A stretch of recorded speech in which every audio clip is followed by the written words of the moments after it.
Okay, good morning. Thank you, Ricky. I'm happy to have everyone here for day two. Hope everyone enjoyed day one. We had a very good set of discussion. Let me share my slides here. So this morning we have a little bit of a different emphasis today.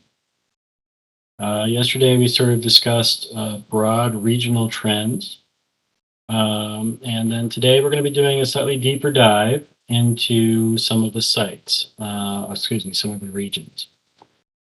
So we're going to start with some discussions about feed forward to future exploration, including the Artemis Base Camp, and then we're going to do a really interesting set of abstracts and papers describing some of the specific regions that are presently being considered for the Artemis 3 mission.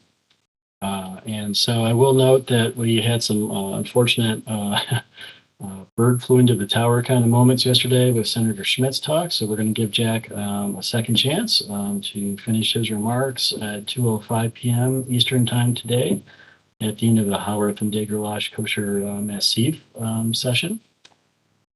Now, as we're also talking about these regions today, I wanted to also just plant some thoughts in everyone's head. Yesterday, we heard a lot about regional trends such as basin eject, where we might find or be more likely to collect things like South Pole Aitken basin ejected materials, where we might find crater rays and other sort of regional considerations of that nature.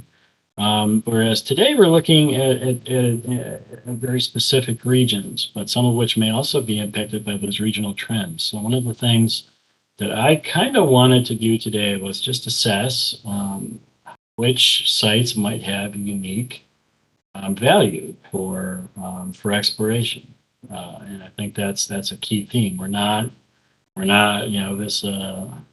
Just want to be clear here. We're not picking a landing site today. We are not prioritizing regions today. What we do want to do is try to understand the unique aspects of each of these regions that may make them compelling exploration destinations.